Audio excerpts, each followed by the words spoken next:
شعيب أرد مايا قومي كل زمان ناشكي وداني طوب زمان ناشكي وداني طوب زمان كسنا لكل دمرن كسنا لكل دمرن كل جندبن جندبن تتاجبي على قدام جندبن تتاجبي على قدام هم قردن رنگ کورو شورشین سردکن کنادیان مدارشان سردکن کنادیان مدارشان کسنه بکردن مرن کسنه بکردن مرن کل جندبن جندبه بتاجبی آلا کردان جندبه بتاجبی آلا کردان هم قردن مریاو کی مثل ایمان و پالیمان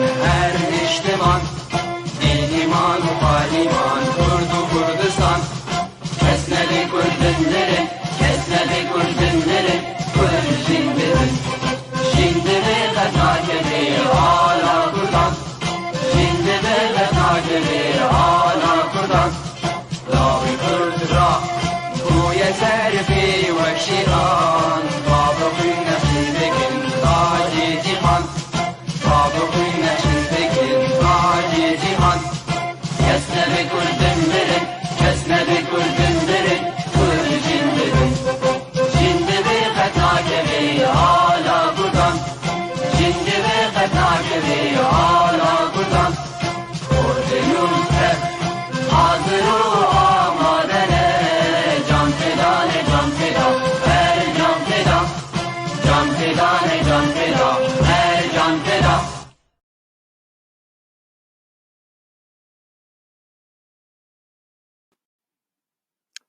مشاهدي الكرام، أسعد الله مساءكم بكل خير.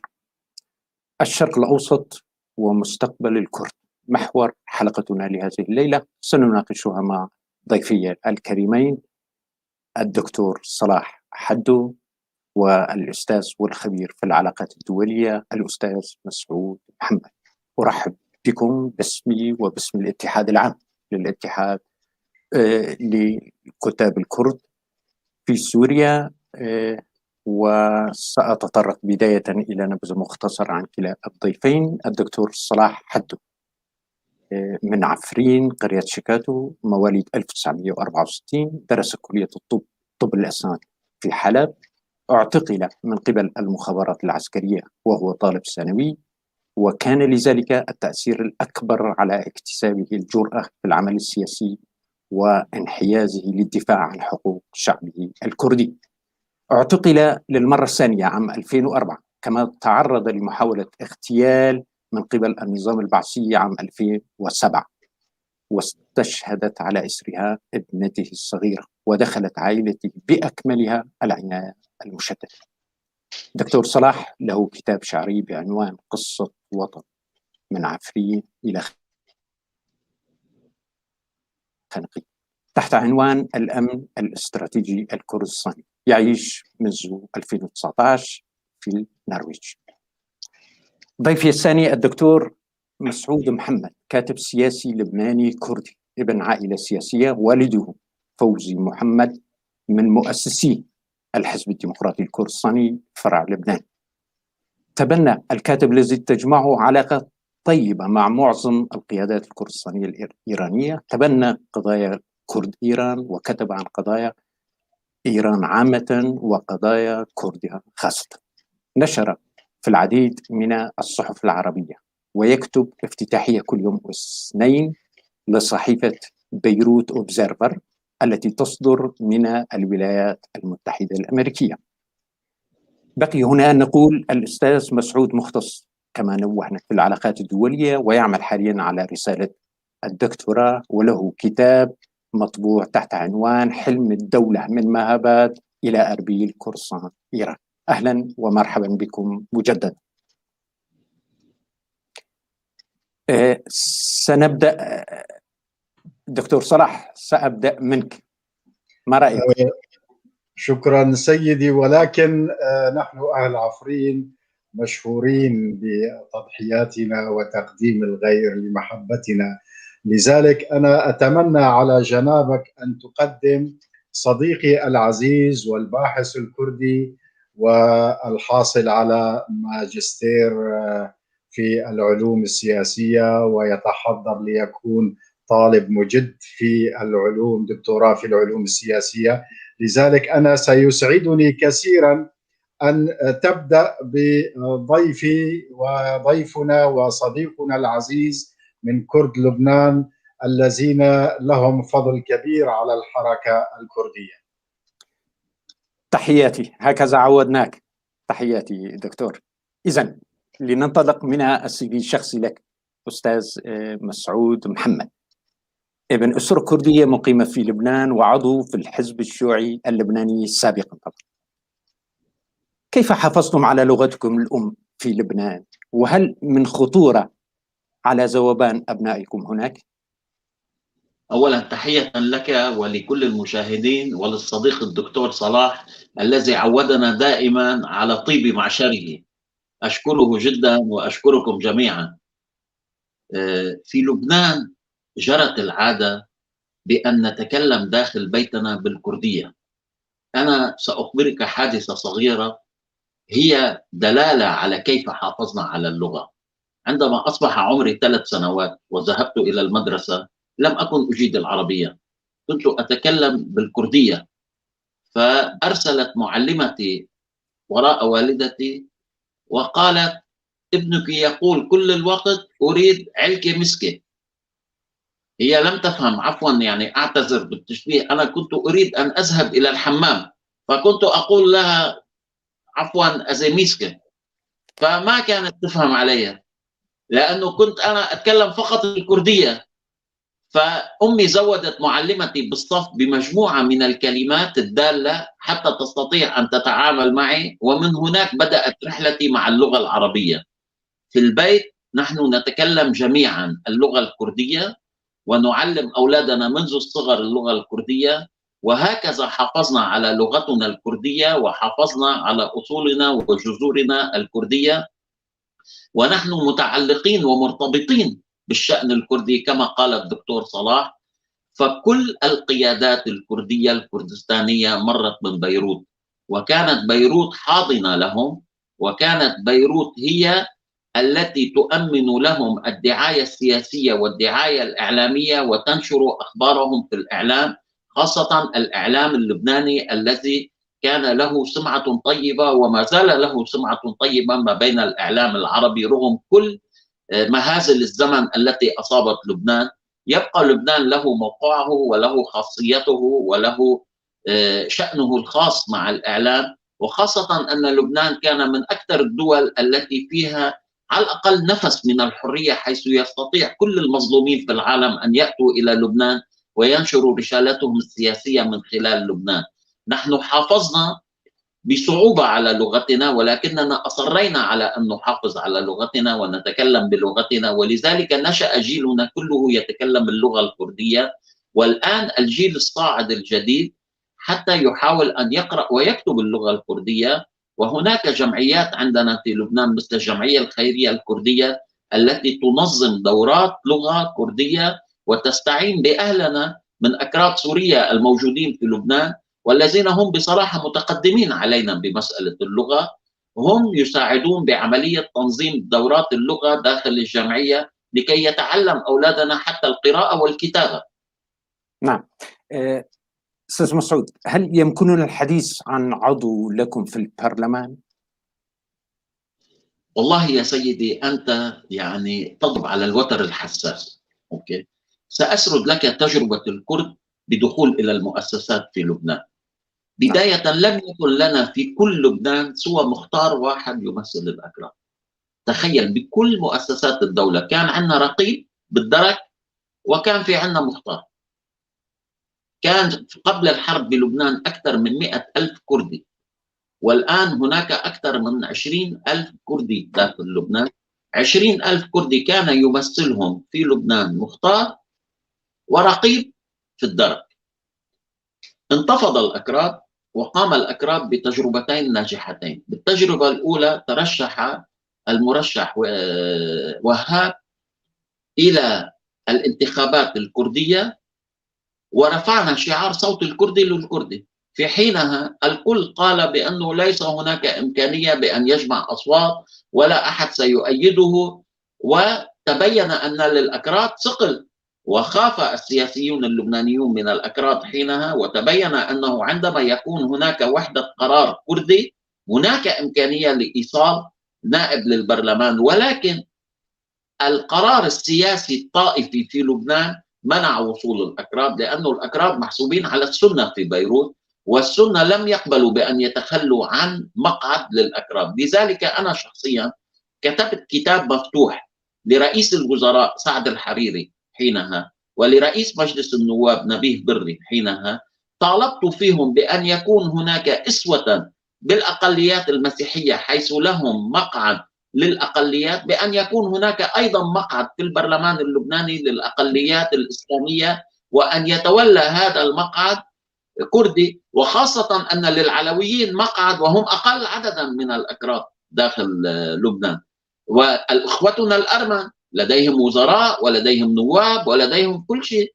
لذلك من حق الأكراد أن يكونوا ممثلين كلبنانيين داخل الهيئات بغض النظر. في الانتخابات الاختيارية التالية عندما قرر الأكراد بأن يكون لهم عدد أكبر من المختارين، أنا أتذكر تماما الرئيس سعد الحريري قال أنتم عندكم مختار فنعطيكم مختار واحد. قلنا له حينها كلا، سيكون لنا لائحتنا ونحن سنخوض الانتخابات البلدية والاختيارية مستقلين. خضنا المعركة وحصلنا على 4 مختارين، وكان صوت الكردي موحدا في حينها، وكانت بالنسبة لهم بصراحة صدمة كبيرة بأن يحصل الأكراد، وكنا أن نحصل على المختار الخامس حتى في الانتخابات البلدية، مما أجبر الرئيس سعد الحريري بأن بالدورة التي بعضها أن يرشح مندوبا للأكراد. لأول مرة في مجلس بلدية بيروت أصبح لنا مندوب كردي يمثل الصوت الكردي في مجلس بلدية بيروت. الآن لا أخفيك سرا، هناك نقاش حقيقي أولا مع القيادة في إقليم كردستان، لأنه من المهم أن تكون القيادة مطلعة بسبب علاقاتها الإقليمية والسياسية وفي لبنان وفي المنطقة، أن تساعد وتساهم وتضع يدا معنا بمحاولة الوصول إلى هذا الهدف. ونحن نعمل، وهناك نقاش جدي بأن يكون لنا إذا ليس في هذه الدورة في الدورة القادمة مرشح خاص للأكراد على المقعد السني في بيروت ممثلا للأقلية الكردية في لبنان. نعم نحن نعمل على هذا، وهناك حتى مع القيادة الكردستانية في العراق على أن نصل إلى هذا الهدف. نعمل ذلك أستاذ مسعود. الدكتور صلاح بدك تجاوب حاليا، ما عاد في مجال. في الوطن حياتك كانت في خطر كما نوهت في البداية ودفعت ثمن ذلك، ليتك تحدثنا باختصار. الحقيقة صديقي العزيز، حياة الأكراد الظاهر يعني أنه كأنه مرسوم علينا أن نعيش بألم منذ غابر التاريخ. لا أعرف ما الحكمة الربانية من ذلك، ولكن آمل أن يحمل القرن 21 تغيرا في ذلك. أنا الحقيقة يعني من مواليد دمشق، ذهبت إلى اللاذقية ثم إلى حمص. ففي حمص كنت أدرس الإعدادية، وصارت حوادث الإخوان المسلمين ب80، وإجوا على المدرسة واعتقلوني من الصف فقط لأنه كان حسب ما قالوا في فرع التحقيق يعني أنه لساني طويل. أنا كنت أطالب أنه لماذا نحن الأكراد ليس لنا حق، يعني كأي طالب في الصف التاسع العاشر يبدأ بالبحث عن هويته عن شخصيته بالقراءة. كنا نقرأ مجلة الهدف والحرية، وكنا سعداء إذا شفنا كلمة كردستان في أحد القصائد، حتى أنني ظننت أن نشر فكرة كردستان يجب أن تبدأ من الشعر، لأنه لم يكن هناك مجال غير قصيدة عن كردستان في مجلة الهدف والحرية. فاعتقلت في الصف ال11 الحقيقة، وكانت مأساة كبيرة. يعني كنت طالب صف 11، ولكن كوني ابن عائلة لها سطوتها في جبل الأكراد في عفرين، وتعلمت على الحرية. لا، حتى كنت طالب لم أتنازل للاستخبارات. يعني كنت أحاول أن مثل ما بيقولوا أضحك عليهم. يعني كنت أحاول أن لا أنفذ ما يريدون بالفعل. بقيت أسبوع ثم أطلقوا سراحي. فهذه النقطة جعلتني أفهم أنني أعيش في ليس هذا هو الوطن كما نتعلم، كما قرأت أن الوطن هو كذا هو كذا هو كرامة. أحسس أنه لم تكن لي كرامة. يعني من السيارة من المدرسة إلى الفرع لسه ما بيعرفوا شو أنا، شو عامل ولا ماني عامل. ضرب وقتل ومسبات وشتائم فالحقيقة كانت نقطة انعطافية في حياتي. تبعها جعلتني أبحث وأقرأ التاريخ كثيرا. لماذا نحن الأكراد محرومين من كل شيء؟ يعني كان قمة هدفي أن يصل الكرد إلى مستوى المنظمات الفلسطينية، أن يكون لدينا عدد من المجلات من الجرائد، أن يكون لنا صوت مسموع، أن يكون لنا مراقب في الأمم المتحدة. كنت أستغرب، يعني نحن 40 مليون 50 مليون 60 مليون، لأنه من 50 سنة أنا بذكر حالي ونحن نقول الكرد هم 50 مليون. أنا أتوقع الكرد أكثر من 100 مليون يعني، ولكن موضوع طويل. فهذا الشيء بكل الأحوال سنتطرق إلى هذا. نعم.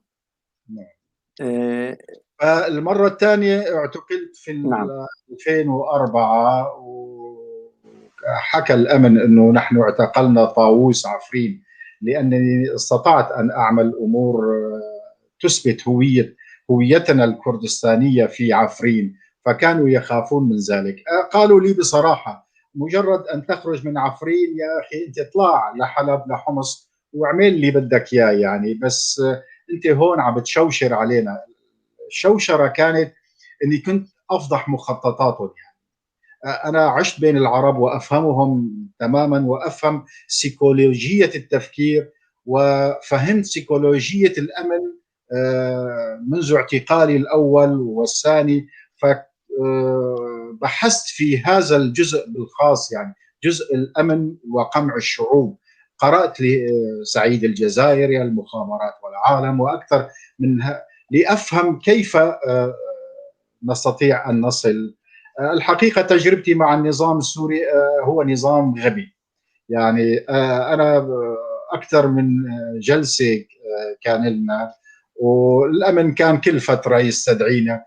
أنا باعتقادي لو كانوا هن حريصين على سوريا لا عملوا بالنصائح اللي أنا نصحتهم إياها، بأن نحافظ على الكيان الموجود ونعترف ببعضنا. حتى أنا قلت مرة لرئيس المخابرات السورية إذا كنتم جادين سنحل مشكلة الكرد في سوريا مع شرب فنجان القهوة، ولكن أنا أشعر من حديثك أنك غير جاد.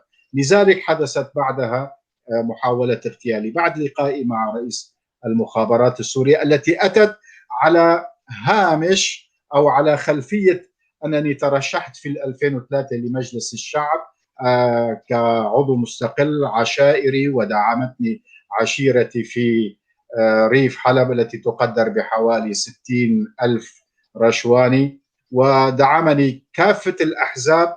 الحقيقة صارت يعني نكتة أنه الشخص الوحيد اللي دعموه مشايخة العلويين في معبطلي، ومشايخة الإيزيديين، ومشايخة السنة مثل الشيخ حسين الصوفية، والأحزاب الشيوعية بأقسامها، والأحزاب الكردية كان الدكتور صلاح. فعملت مشكلة عند فرع حلب، لذلك ألغوا الانتخابات. شفت انتخابات سوريا في كل العالم، البرلمان يوم، في سوريا يومين، يوم الأول بيشوفوا شو بصير، ثاني يوم بيقرروا يطالعوا قائمة الظل، وهذا اللي صار. نعم، شكرا دكتور. لدينا أسئلة كثيرة.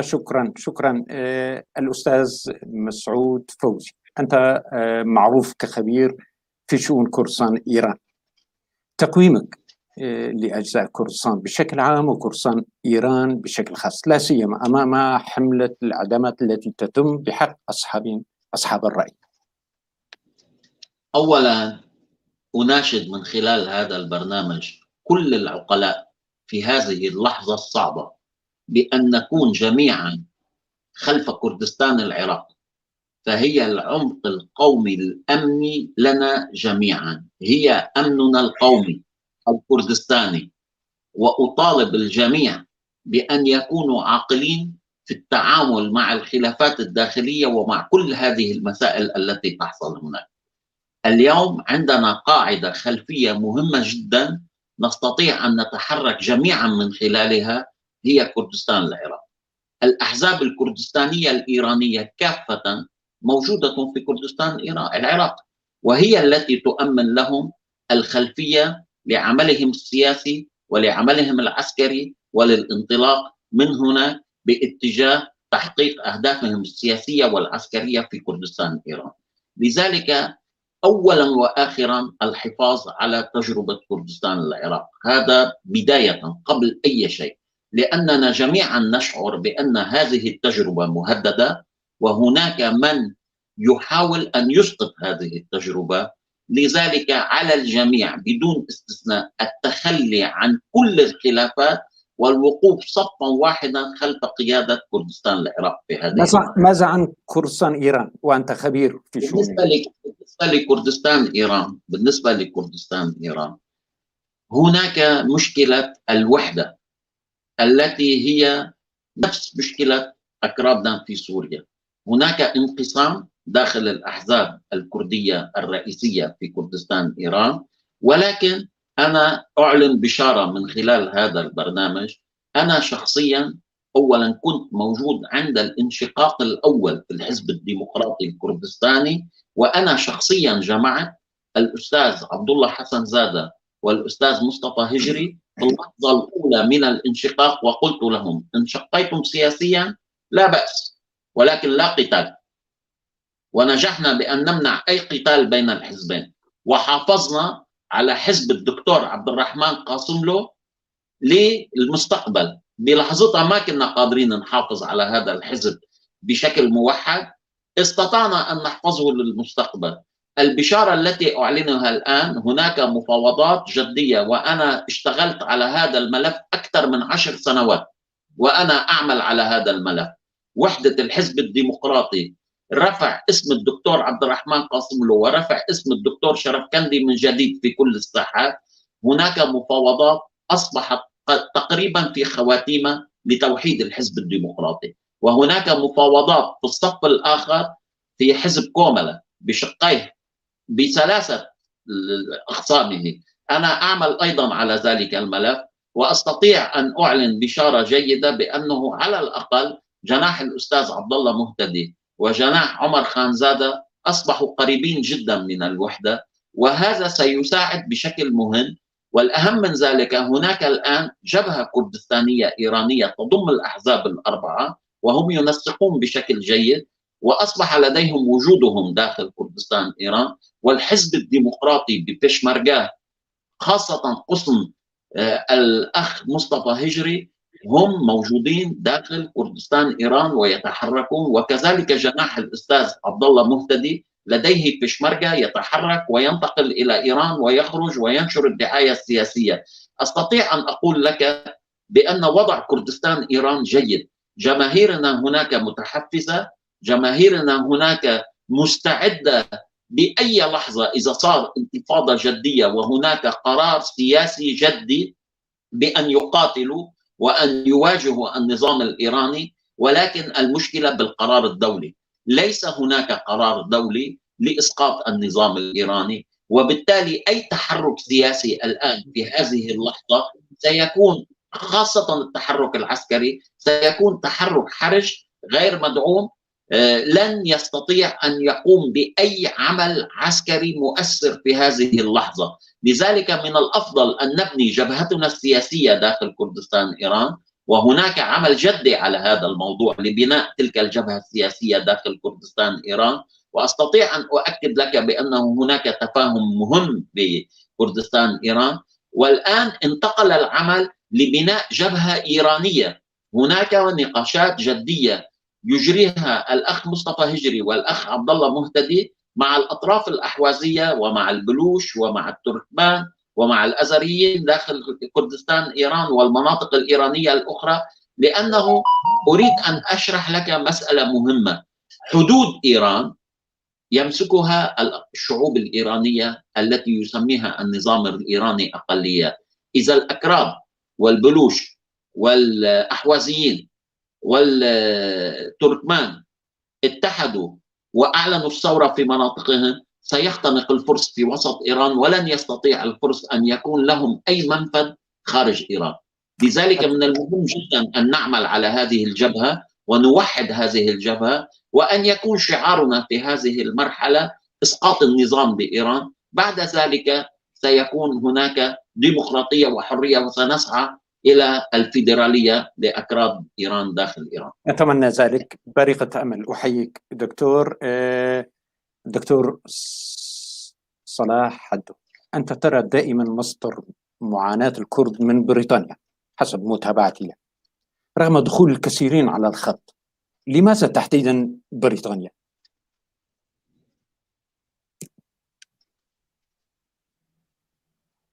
الصوت دكتور. صديقي العزيز، هناك مقولة سياسية. سمعتني دكتور؟ نعم تفضل. سمعت.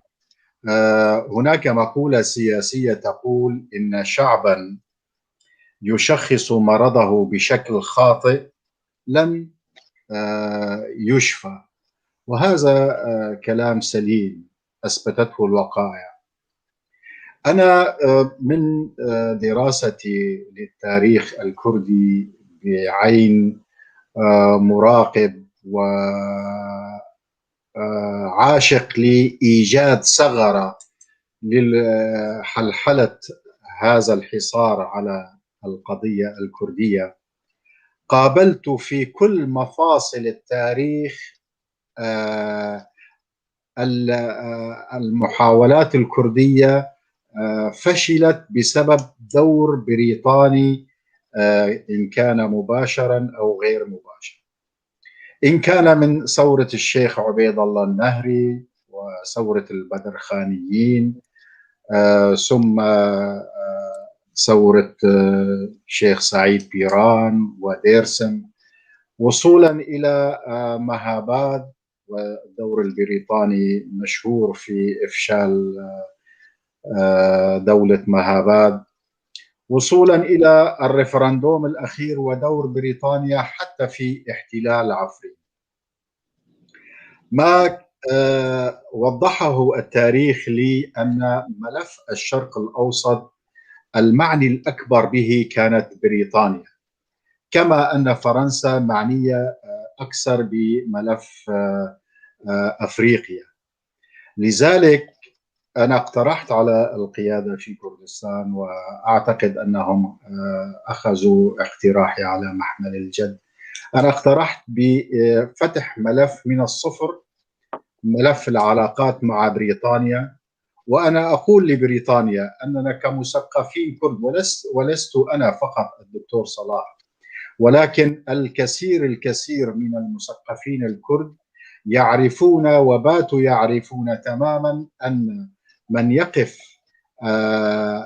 كبند أساسي كحجر عثرة كبير أمام طموحات الشعب الكردستاني هي السياسة البريطانية المبنية على نقاط أعتقد أنها خاطئة أو بحاجة إلى تجديد نتيجة هذه السنوات، وخاصة دور البريطاني في شركة بريتش بتروليوم وما يساندها من الدول من الملكيات الأوروبية، لأن كافة العائلات المالكة في أوروبا لها أسهم في بريتش بتروليوم، وهذا كان السبب الأساسي الذي فضح هذه النقطة في بعد ريفرندوم الحرية في كردستان.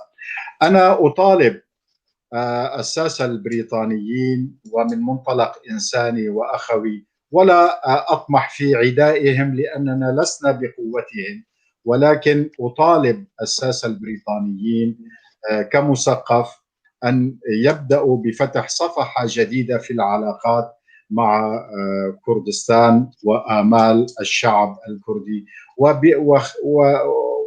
وكيفما كانت. ولن أدخل في الماضي الذي جعلهم يقفون أو يعادون قضية التحرر الكردستاني، ولكن أناشدهم باسم الإنسانية، باسم عراقتهم الكبيرة، أن نبدأ صفحة جديدة في العلاقات الكردية البريطانية. وأنوه في نقطة صغيرة قبل أن أختم باختصار لو سمحت دكتور. أتمنى من كل الجمعيات والاتحادات الثقافية والسياسية والمنظمات حقوق الإنسان أن يضعوا لهم هدفا في مخاطبة السياسة الخارجية البريطانية ودق الباب يوميا.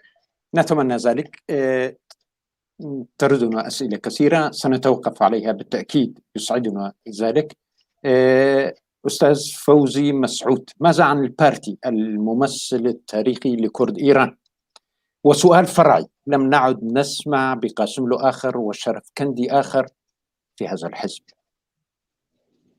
يؤسفني أن أقول بأن الحزب بمرحلة ما بعد اغتيال خاصة الدكتور شرفكندي، لأن الدكتور شرفكندي عندما استلم مرحلة ما بعد قاسملو بصراحة كان قد الحمل وحمل المسؤولية بجرأة، وهذا ما أدى إلى القرار السياسي داخل إيران باغتياله، لأنهم كانوا يعلمون بأن ما يميز حتى الدكتور شرفكندي عن الدكتور قاسملو رحمة الله عليهم أن الدكتور شرفكندي كان عنده صبر أكثر، وكان منفتح على الأحزاب الكردية الإيرانية الأخرى بشكل أكثر. لا أقول بأن الدكتور قاسملو لم يكن منفتح، ولكن لكل منهم ظروفه، إلا أن كان معروف عن الدكتور شرفكندي الذي لم يأخذ حقه بالدراسة بصراحة، لا بوسط المثقفين ولا بوسط الأحزاب. إنه كان إنسان هادئ صبور، يستطيع أن يقرأ بين السطور ويستطيع أن يمد العلاقات بشكل ممتاز مع جميع الأطراف ليشكل الوحدة الكردستانية ومن بعدها الوحدة الإيرانية على مستوى كل المعارضة. بعد مقتل دكتور شرفكندي أصيب الحزب الديمقراطي بمقتله بصراحة، لأن الرفاق لم يستطيعوا أن يعوضوا غياب دكتور شرفكندي وغياب دكتور قاسملو، وأتى بعد ذلك خلافهم الداخلي وانقسام الحزب ليؤثر على الحزب وعلى دور الحزب. لذلك اشتغلت بشكل كتير خاص على هذا الملف، وعملت على تقريب وجهات النظر حوالي 10 سنوات وأنا أعمل، وليس من فترة طويلة أرسلت رسالة لقيادتي الحزبين الديمقراطي لنعمل من جديد على توحيد الحزب. وأخيرا الحمد لله أعتقد أننا وصلنا إلى مرحلة ممتازة، حيث يمكنني أن أقول بأنه قريبا سيتم إعلان نوع من الوحدة السياسية ما بين الحزبين، وكذلك بين حزبي كوملا، وصولا إلى وحدة كردستانية إيرانية. نعم أنا مثلك مشتاق إلى أن أسمع من جديد بالدور الريادي للحزب الديمقراطي الكردستاني الإيراني، فهذا الحزب عودنا على المستوى الدولي وعلى المستوى المحلي وعلى المستوى الإقليمي، وخاصة ورد سؤالين مهمين هنا أنا أتابعه سنتطرق أستاذ مسعود. سأل عن دور إيران.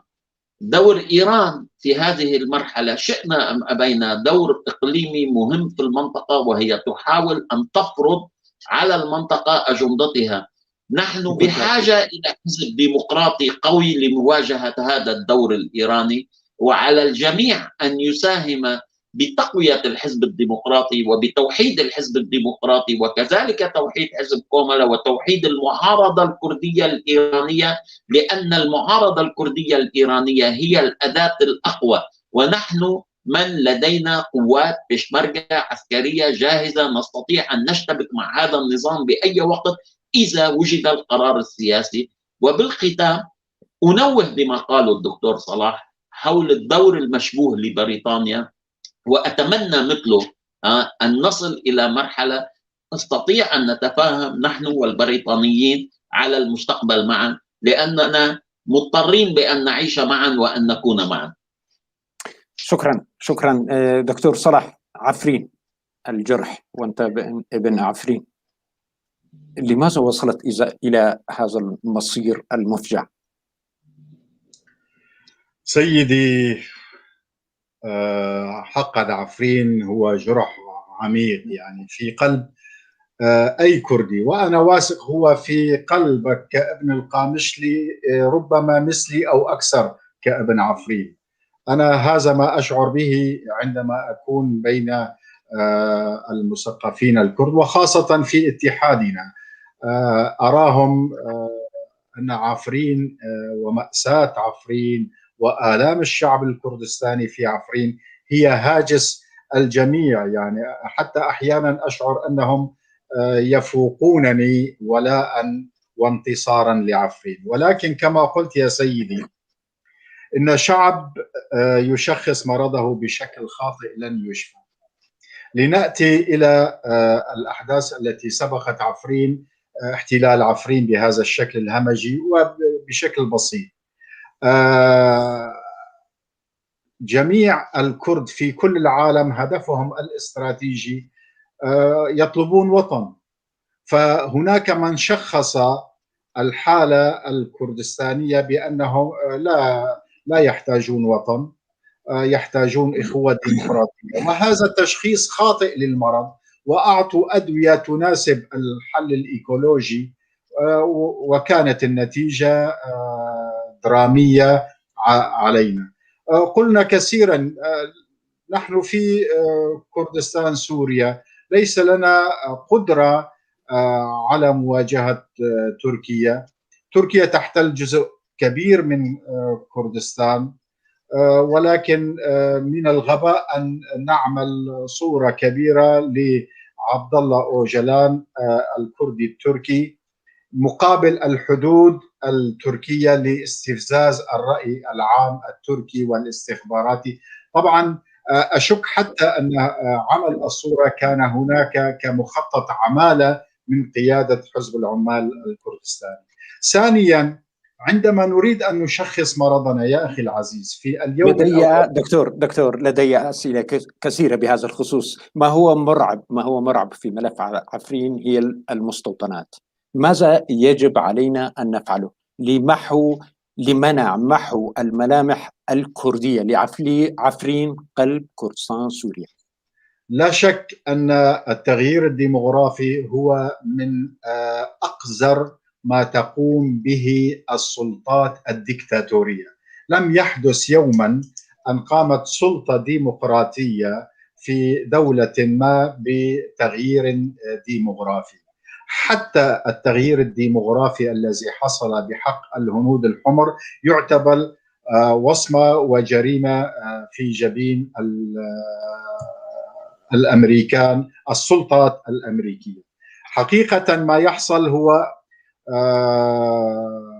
يعني شيء مبرمج من الاستخبارات التركية واتفاق ضمني من الاستخبارات السورية أصلا، وبتشجيع على الأرض من الاستخبارات الإيرانية. يعني لاحظ نحن حظنا كم هو سيء. لذلك الحل في وقف هذا الشيء، وهذا شيء مرحلي في هذه المرحلة، ولكن يجب علينا مقاومته حتى لا يصبح دائم.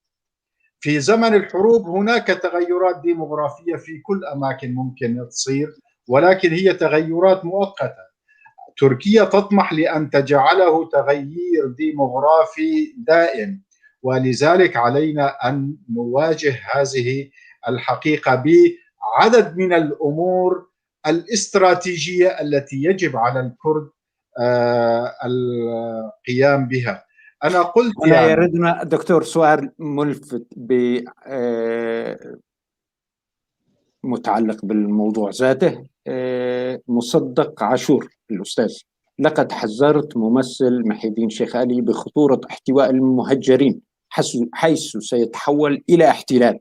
لماذا تعلمت الأحزاب عن ذلك؟ أعتقد ما يقصده لماذا لم تعامل.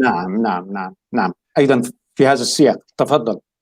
الحقيقة يعني أنا قلت هذا الموضوع بحاجة إلى تشخيص عميق.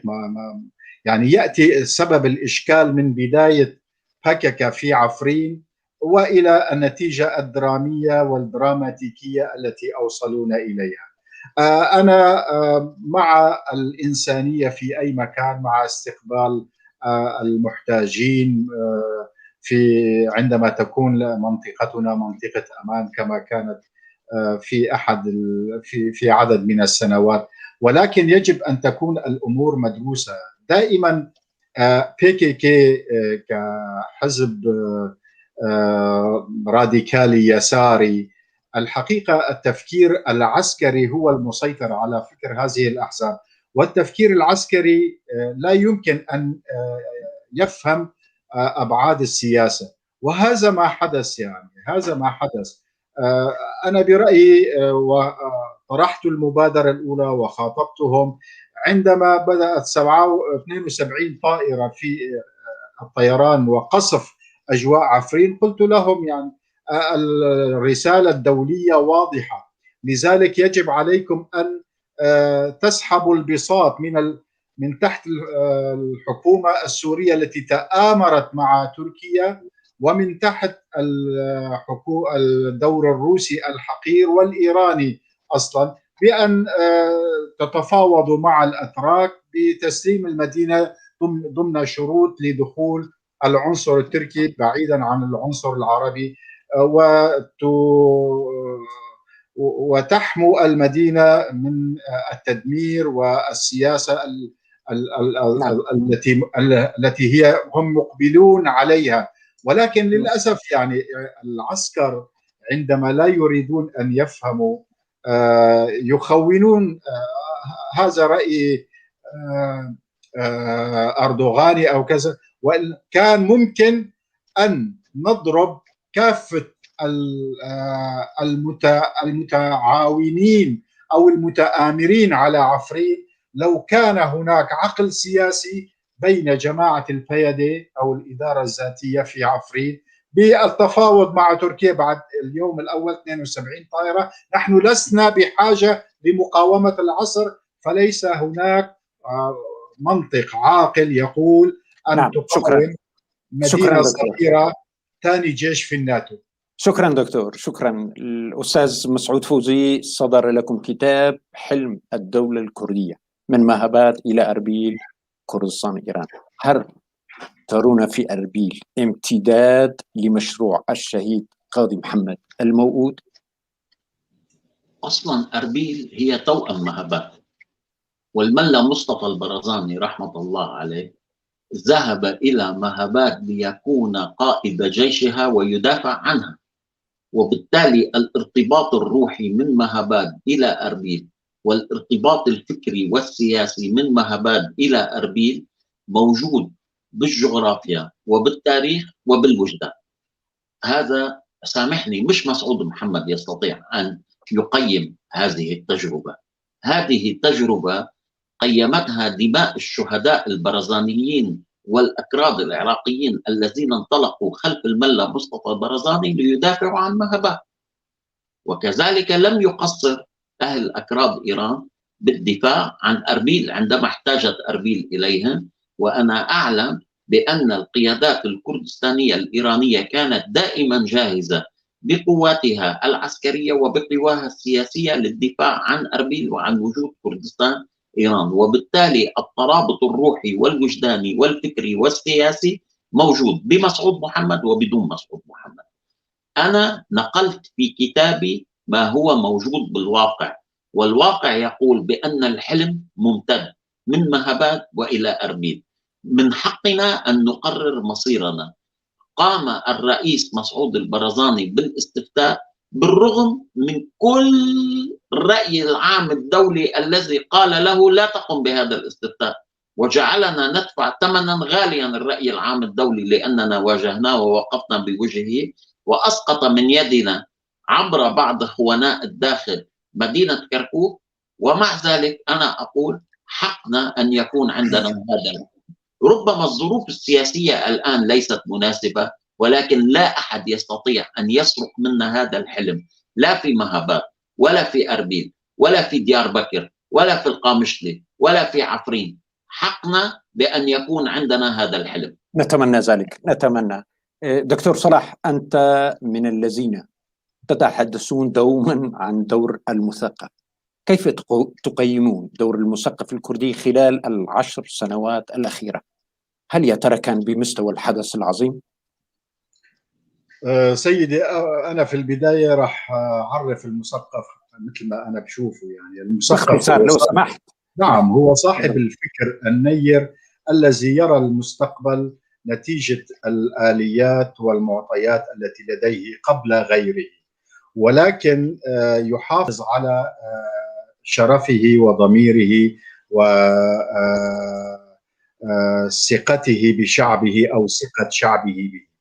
لذلك السوشيال ميديا اليوم يعني هو من الشغلات الجميلة في ال10 سنوات الأخيرة، يخبرنا أو يذكرنا دائما بأن المثقف الكردي، أنا سأتحدث فيما يخص الكرد، المثقف الكردي الذي ينطبق عليه التعريف الذي قلته البعيد عن الارتزاق، كان مبدعا وكان مبصرا للمستقبل كأنه مبصر، ولكن هو استطاع الوصول ووضع المستقبل وما سوف يجري لصالح الشعب والساسة على طاولة من ذهب أو من فضة كما يقولون.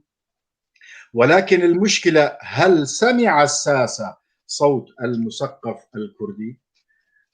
لا شك أن عدد من ينطبق عليهم تعريف المثقف الكردستاني أو الكردي هو قليل، ولكن أنا باعتقادي ما يذكرنا به السوشيال ميديا اليوم أنني في قبل 8 سنوات قلت كذا وكذا وكذا سيحصل وحدث كذا وكذا، وقال إبراهيم يوسف وقال خورشيد وقال مسعود فوزي.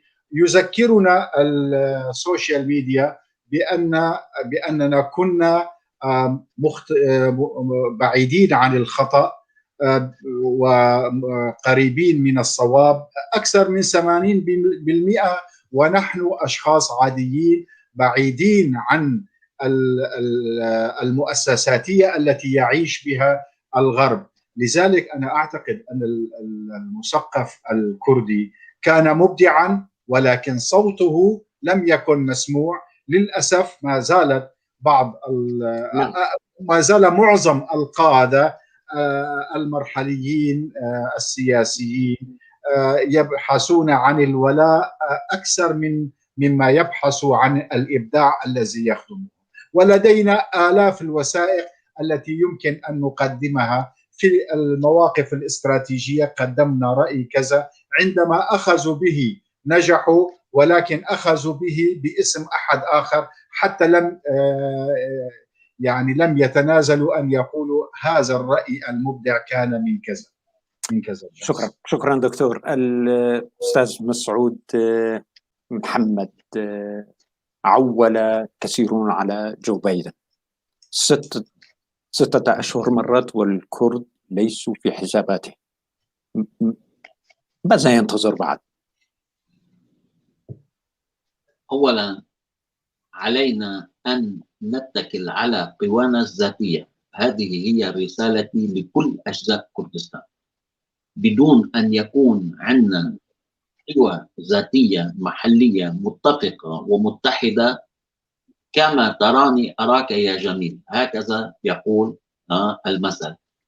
إن لم نكن قوة فعلية على الأرض لن يأخذنا أحد بعين الاعتبار. بايدن الآن مشغول بمسألة واحدة، الاتفاق النووي مع إيران.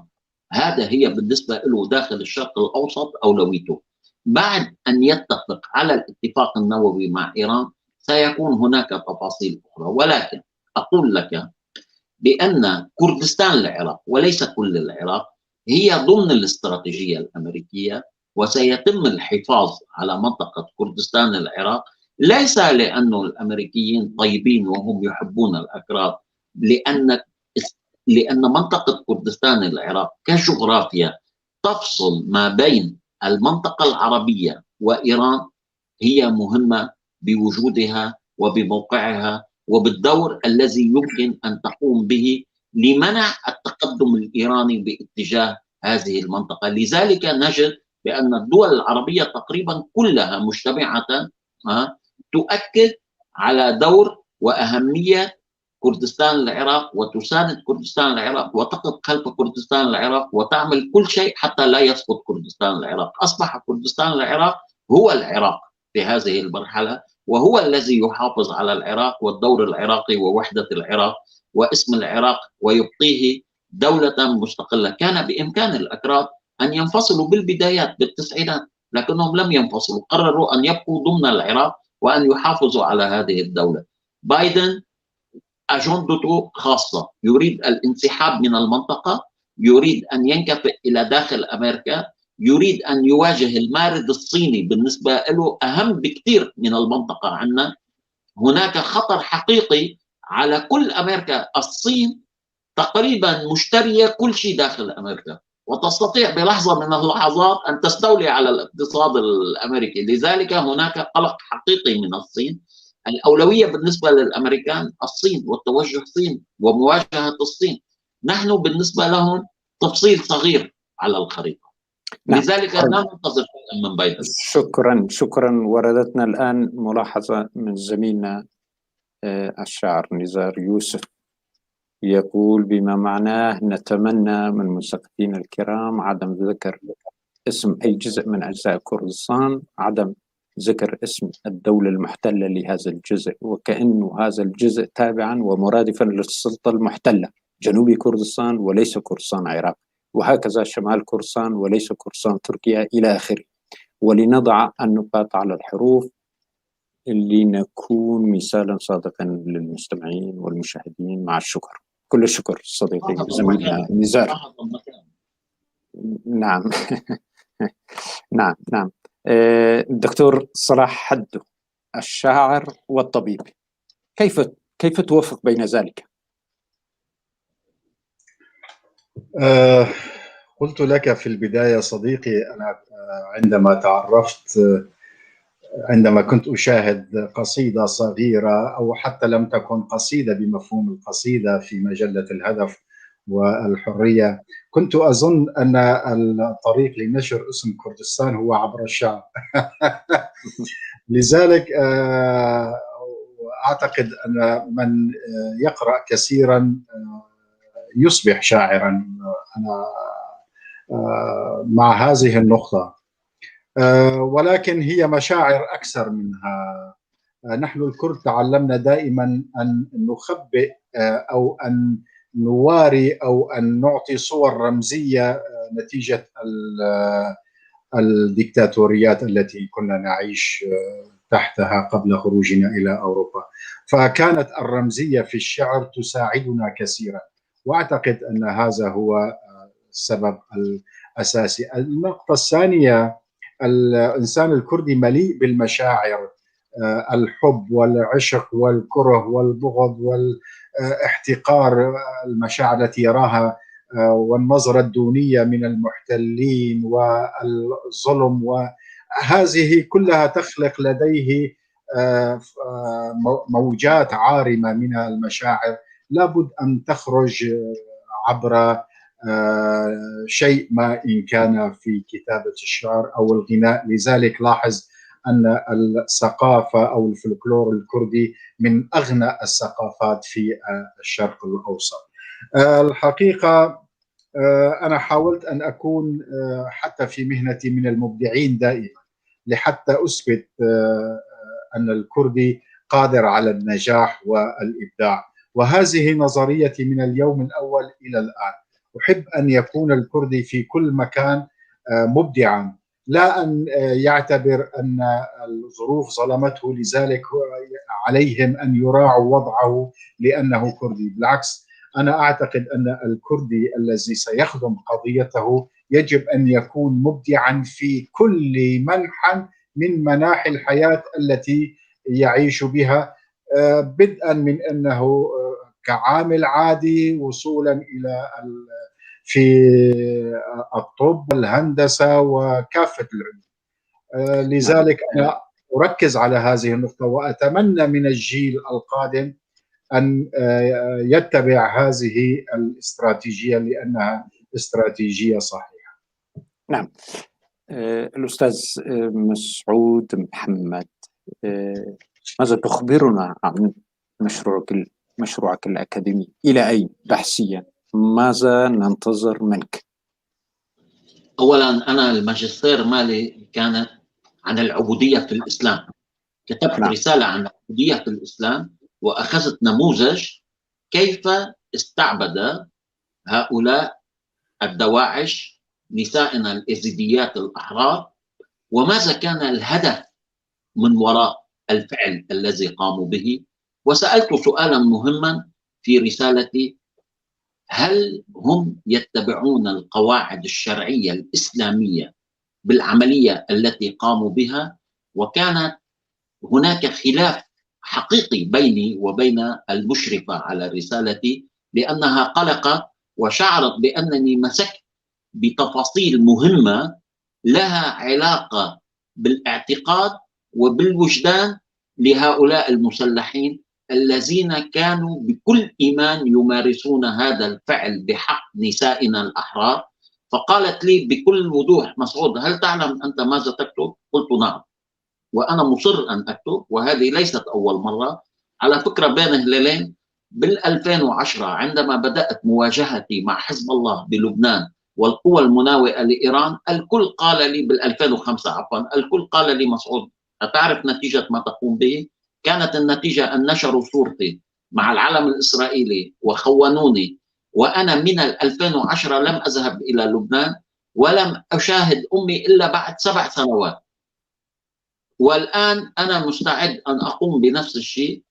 قمت وكتبت رسالتي، والحمد لله رسالة الماجستير مالي حصلت على امتياز مع مرتبة الشرف مع علامة كاملة. الآن الدكتوراه ستكون بنفس المنحى. سأكتب كيف تعامل داعش بنشر رسالته بحق الأقليات، ولكن هذه المرة ليس فقط أقلياتنا الكردية الإزيدية، أيضا الدينية بما فيهم المسيحيين. وسأخذ نموذج العراق لأحلل، لأن العراق رسالة مثل لبنان فيها مجموعة من القوميات العرقية والدينية، ومهم جدا أن نحافظ على هذا النسيج داخل العراق، وأن يستطيع. الوحيد الذي قدم نموذج للتعايش في كردستان العراق في عراق هو كردستان العراق، التي حفظت الأقليات وحفظت موقعهم وأعطتهم الحق بالتمثيل السياسي. لذلك من المهم جدا أن نعمم هذا النموذج على العراق عامة. رسالة الدكتوراه التي سأعمل عليها هي هذا الموضوع، والماجستير الثانية التي سأعمل عليها هي حزب الله ونشأته ودوره داخل المنطقة والأدوار الإرهابية التي لعبها في كل المنطقة. كل التوفيق، كل التوفيق أستاذ مسعود. الدكتور صلاح حدو 100 عام على سايكس بيكو وسيفر، ماذا عن مستقبل الكرد في المئوية المقبلة؟ سؤال جميل صديقي العزيز، وهذا جواب هذا السؤال يقع حله في قسمين. القسم الأول هم ماذا خططوا أولئك الذين عملوا سايكس بيكو وهم اليوم في الناتو مع أمريكا وغيرها، ما هي خطوتهم الثانية، وهنا الدور البريطاني كما ركزت عليه والدور الفرنسي. والنقطة الأهم هي ماذا يعمل الكرد، ماذا يحضرون، كم فهموا من دروس 100 سنة. الحقيقة هنا أتمنى أن تعطيني شيء بسيط حتى أستطيع أن أجاوب على هذا السؤال. تفضل. من منطلق عاطفي أنا أتمنى أن تتحرر كردستان ويكون لنا دولة جميلة وتصبح رفاهية مثل الدول الإسكندنافية، ولكن ما يجب علينا أن نفهم أولا على الحراك السياسي أن يفهم متطلبات الشعب، أن يشخصوا حقا مرض الشعب، المرض الذي تعيش فيه القومية الكردية أو الشعب الكردي أو كردستان كأرض، كي نجد العلاج الجيد. فلا يمكن أن توصف علاج جيد إذا كان تشخيصك خاطئ. تشخيصنا لسنا بحاجة لإيكولوجيا، لسنا بحاجة لأخوات شعوب وهذه الفزلكات، لسنا بحاجة لغوغائيات. لا، الشعب الكردي مثله مثل باقي شعوب العالم على أرضه التاريخية يحتاج إلى وطن. إذن يجب علينا وضع هذا الهدف والاتفاق عليه ثم العمل بناء عليه. ماذا علينا أن نعمل ككرد؟ قال الأخ مسعود وأثبتت كافة العوامل في العالم أن القوى العظمى إذا أرادت أن تنشئ شيء ممكن، كما جنوب السودان، كما تيمور الشرقية، بغياب أي حوافز أو مبرر أو أساسيات الوجود.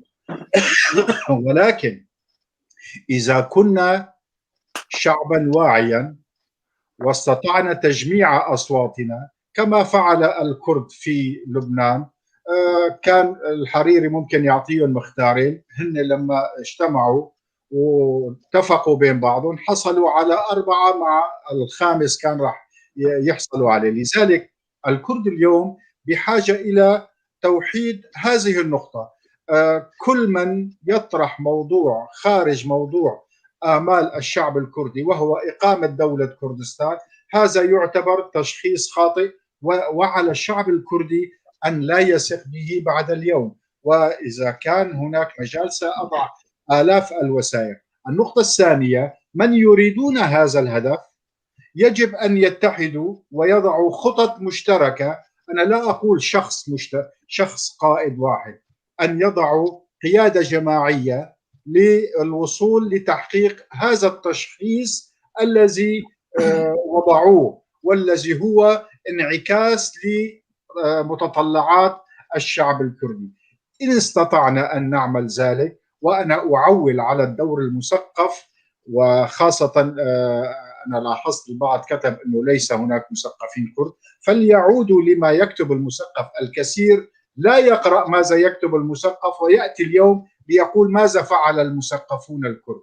يعني شيء غريب. لذلك عندما يتحد الخطاب الكردي الذي يحقق ما يريده الشعب أو شخص مرض الشعب ويريد العمل على شفاء الشعب بإقامة دولة كردستان، سنحظى بأصدقاء من كافة العالم. وعلينا أن نفتح مجال الحوار مع الجميع ومن الصفر، وتشكيل لجان جديدة مع طاقات أكاديمية مختصة. أنا لا يمكن أن أخاطب البريطاني السياسي الدارس في العلوم السياسية بعقلية طبيب الأسنان. يجب أن يكون مسعود محمد الذي يدرس العلوم السياسية هو من يخاطب السياسة البريطانية. نتمنى ذلك، نتمنى. يردنا سؤال آخر أيضا من الأستاذ مصدق عاشور.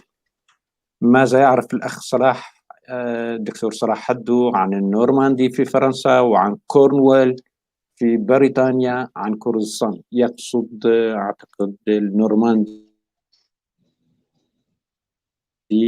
كورنويل 2021.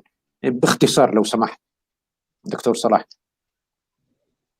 لا أعرف وصلتك الفكرة؟ لا أعرف ماذا يهدف الأخ من النورماندي التي ربما توفر الغرب مع أعتقد أمريكا في الهجوم على السواحل. أعتقد متعلق بسياسة بريطانيا تجاه كونه نعم نسيت الموضوع يعني. هو تشارك الدول الحلفاء في تحرير، في النزول على النورماندي وبداية هزيمة ألمانيا. أما إذا كان يريد أن يرجعني إلى كلام ترامب أن الأكراد لم يشاركوا في النورماندي فهذه أعتقد لا أعرف ماذا يطلب. على أي حال، على أي حال، نعم نعم. تردنا أسئلة كثيرة، سنسعى قدر الإمكان للوقوف على بعض منها. وردنا سؤال قبل قليل من فناننا خليل قادر، لا أدري الأستاذ عبد الباقي الحسيني، الزملاء في غرفة الكنترول عبد الخان تبداري،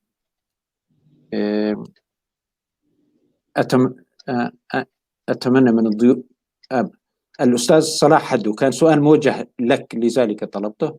منذ قرون ونحن الكرد نبحث عن الحرية في اسمه، وبعد 100 عام وها نحن نرى اليوم أننا ما زلنا أمام رهينة السياسات والمصالح الدولية، وما زلنا حفاة نمشي على أرصفة الأمل. في كل مرحلة نكون قريبين للحرية ونتفاجأ بأن العقبات هي أكبر من أحلامنا. سؤالي هنا: ما مسؤولية ساستنا الكرد فيما يلحق بنا من هزائم؟ وهل علينا أن نموت جميعا أكثر مما هي الخيام تتكاثر للكرد في الداخل والخارج، وصار الوطن الآن شبه خال من كافة الكفاءات والنخب؟ نعم سيد العزيز، أنا أريد أن أقول العالم كله لنفرض وقف، وشاهدنا أنه وقف ضد استفتاء الاستقلال في كردستان، ولكن لو لم تقم بعض الجهات في الاتحاد الوطني بهذه الخيانة المكشوفة وطعن البيشمركة من الخلف، وبنفس الوقت لو لم تقم قيادات الPKK بالتهديد بتحويل شوارع هولير إلى شوارع من دماء إذا نجح الاستقلال أو استقلت كردستان، كنا سنفرض على العالم شيء جديد، وهو الاتفاق الكردي، صحيح 92.7%، ولكن مع موقف سياسي واحد، وعند ذلك سنحصل على نتيجة ما حصل عليه الأخ مسعود وجماعة وكردنا في لبنان. عندما نكون صوتا واحدا يا سيدي، حتى لو لم نكن على جدول الساسة العالميين أو على طاولة الساسة العالميين، سنصبح ورقة ضاغطة جديدة على الطاولة. هناك كثير من الأمور الطارئة تحدث، ولكن تفرض نفسها بأن تكون هي الأولوية. مثالا اليوم الحرائق في تركيا ربما لم يكن مرصود لها هكذا أموال، ولكن أصبحت حالة طارئة. لذلك على الكرد أيضا أن أدعو كما يعمل السيد مسعود والكثير من المثقفين الكرد ومنهم اتحادنا في تقريب وجهات النظر وتوحيد الخطاب الداعي لإقامة دولة كردستان. أنا لا أطالب من يبحث عن الإيكولوجيا ولن أخاطبه لأنه لم يسمع مني كقياداتهم كقواعدهم. نعم، عندما نكون قوة على الأرض، خذ مثال بسيط: لو نجحنا في الاستفتاء بدون خيانات والPKK أعلن أنه يقف مع استقلال كردستان، والاتحاد الوطني كما وقع على إقامة الاستفتاء لو وقف بكل مواقفه وليس بازدواجية، كنا سنحتفل بدخول الكرد على طاولة المباحثات الدولية من مصدر قوي. نعم، شكرا. سؤال مشترك لكم: الخيارات الراديكالية المتشددة هي الأخطر عالميا، ما السبل التي يمكن اتخاذها لإنقاذ كردستان من هذا التهديد برأيكم؟ وأيضا سؤال فرعي مكمل: ما مستقبل الحركات الأصولية في كردستان؟ يكون متعلق أيضا بنفس ذات السياق. نعم، لنبدأ منك أستاذ مسعود. أولا، أخطر ما يمكن أن يصيب الجسم الكردستاني هو أن ينشأ داخل جسمنا الكردستاني تنظيمات إسلامية متطرفة. وقد كان هناك محاولات لإنشاء بعض الفروع المتطرفة خاصة في منطقة حلبجة وتلك المناطق الحدودية، وكان هناك دور مهم لإيران بتقوية هذه التنظيمات الإرهابية في تلك المنطقة، حيث لعبت إيران دور سلبي جدا بدعم هذه التنظيمات، وهي التي لعبت دور بتقوية القاعدة وبتقوية داعش داخل تلك المنطقة. وكنا نعلم بأن الزرقاوي مر عبر إيران حتى يدخل إلى العراق. لذلك أنا أحذر بأنه هناك رغبة حقيقية بزرع هذا الجسم السرطاني داخل الأكراد، خاصة وأننا نحن الأكراد معروفين بأننا منفتحين، مسالمين، محبين للحرية، محبين للديمقراطية، ليس عندنا أي تطرف، وليس هناك نادرا ما تستطيع أن تميز المسلم عن المسيحي داخل مناطقنا الكردية. نحن نعيش بلسان واحد وبقلب واحد وبحالة واحدة داخل مناطقنا. مهم جدا أن نحافظ على هذا الوضع وأن نحاول أن يبقى هذا الرمز موجود دائما بيننا في كل المناطق، ليس فقط في كردستان العراق، حتى في سوريا في القامشلي نادرا ما أنت تستطيع أن تميز جارك المسيحي عن جارك المسلم. هم كلهم موجودين بشكل أخوي ويعيشون معا في داخل المنطقة دون أن يكون هناك أزمة بالاعتقاد الديني. الكردي ليس عنده هذه الأزمة وليس عنده هذه المشكلة.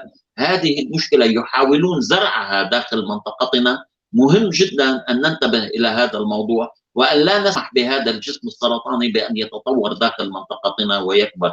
وقد وجدنا النموذج هو داعش الذي دخل إلى المنطقة، ونستطيع أن نسرد كتب وكتب وكتب حول ما قام به داعش داخل منطقتنا وكيف قام بقتل وسبي النساء والرجال.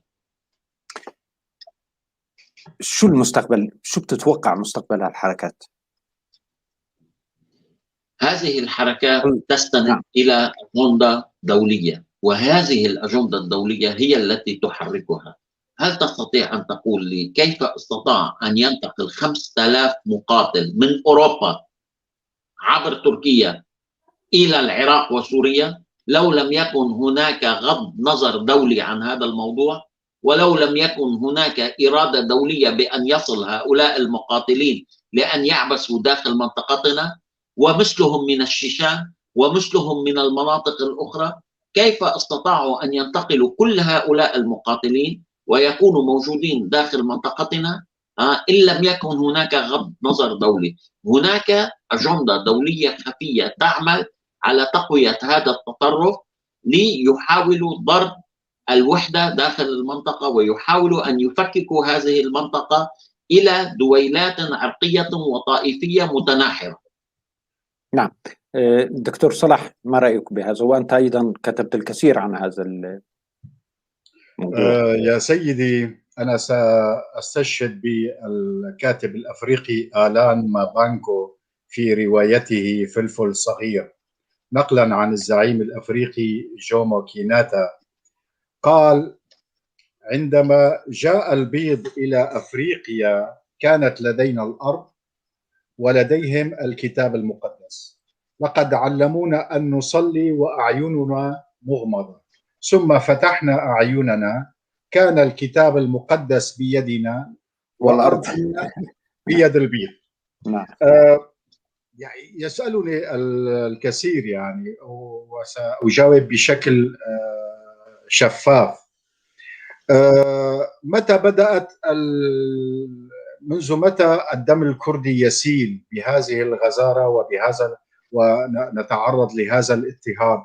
الحقيقة سأذكر حادثة ثانية ربما تسهل على المستمعين.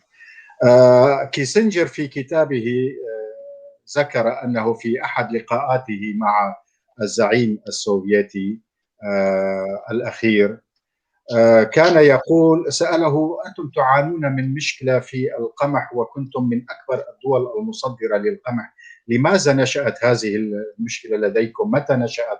فأجابه صوت خافت كان ينظر من النافذة وقال: منذ عام 1917، وكان غورباتشيف الذي كان السبب في انهيار الاتحاد السوفيتي.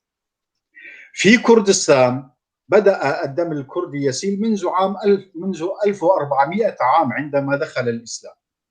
يقول الباحث الكردي الصادق والأكاديمي البروفيسور أحمد الخليل أن محتلي كردستان لا يعتبرون الدين الإسلامي دينا للعبادة، وإنما إيديولوجيا للاحتلال ولإذلال الشعب الكردي. وهذا ما يحصل اليوم. لاحظ كما ذكر الدكتور مسعود، إيران دولة شيعية، وإذا نظرت أنها تحارب الفكر السني، ولكن لاحظ في السليمانية وحتى في الأحزاب الكردية الإسلامية الموجودة في كردستان الجنوبية، لاحظ أنها تدعم هذه الأحزاب وتعمل وتدفع نقودا لتحفيظ القرآن ولوضع الإشارب ولوضع.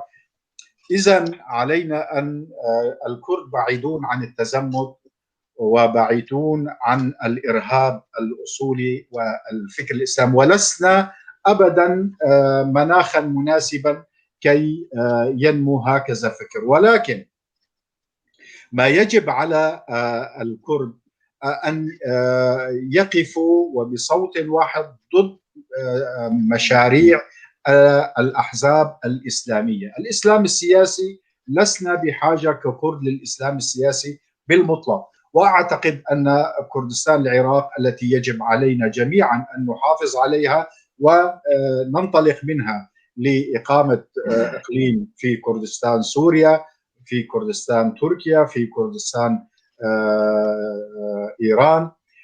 يجب أن نقف ضد الفكر السياسي الإسلامي أو الإسلام السياسي، لأنه لاحظنا ما دخل الإسلام السياسي في مكان إلا كان سببا للوبال، وشاهدناهم عندما احتلوا عفرين.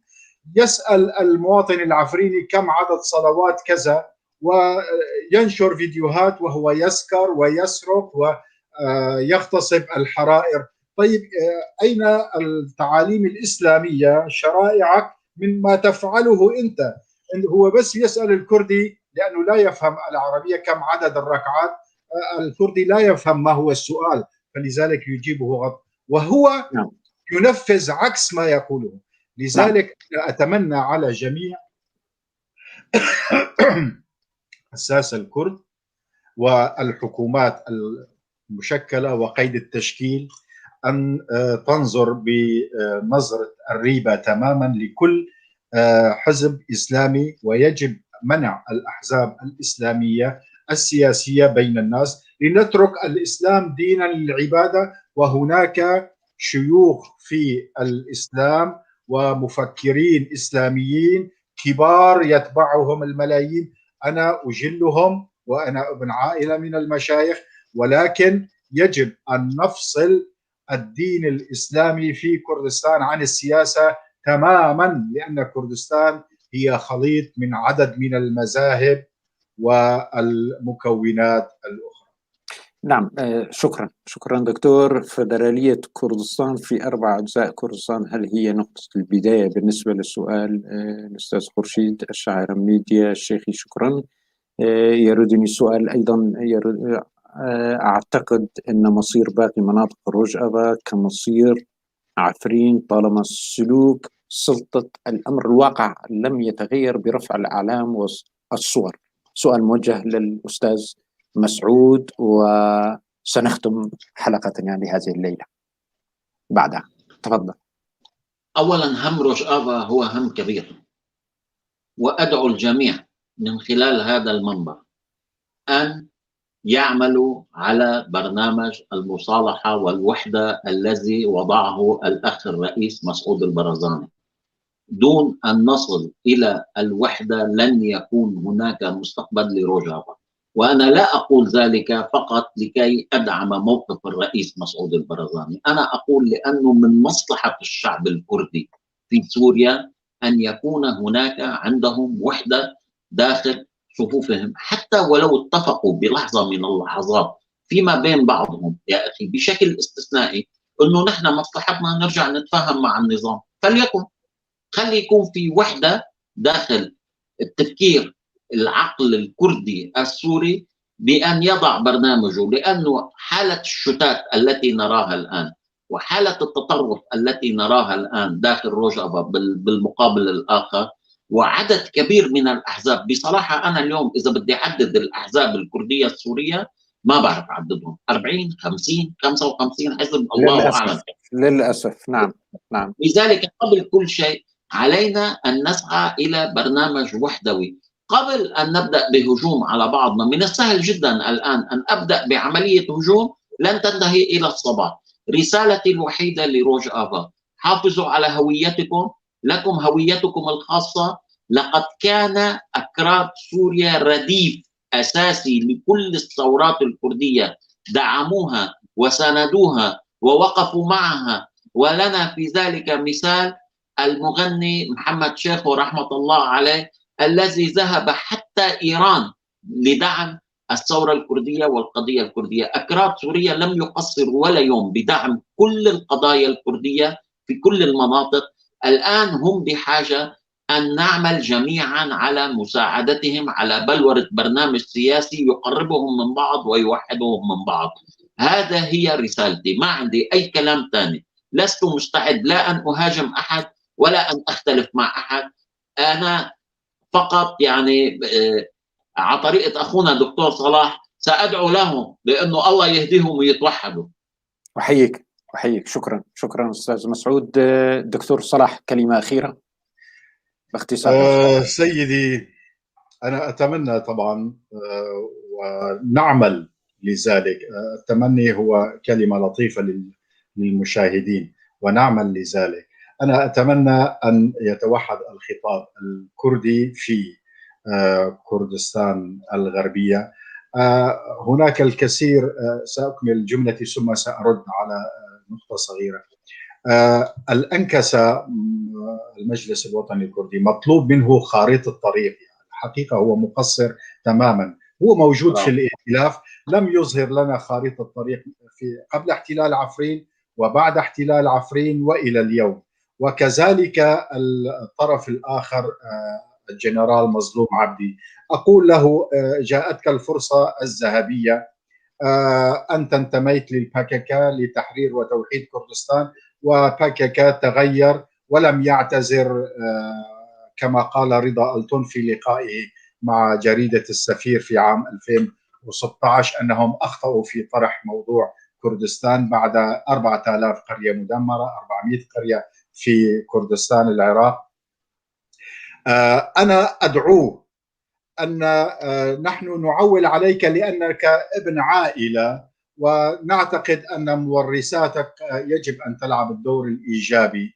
يجب أن تعملوا صوتا لكرد روجافا، لكردستان الغربية، أنتم والأنكسة. نحن لا نطلب منكم ولا نتدخل في حيثيات السياسية الصغيرة مثل الأنكسة، هل يجب أن تبقى في الائتلاف لا تبقى، أنت يا مظلوم عبدي وقسد هل تبقون على علاقة مع بيكيكي أم لا تبقى. ولكن ليكن لكم شخصية كردستانية لروجافا، ومن العار أن تذهب هذه الفرصة أيضا يا مظلوم عبدي خاصة ويا قيادة الأنكسة، وتظلم ابنتكم عندما تصبح أما في المستقبل، وأمهاتكم وزوجاتكم وكذا في المستقبل القريب، وزوجات أولادكم، نتيجة فرصة تاريخية كنتم قادرين على أن تحموا المستقبل الكردستاني في روجافا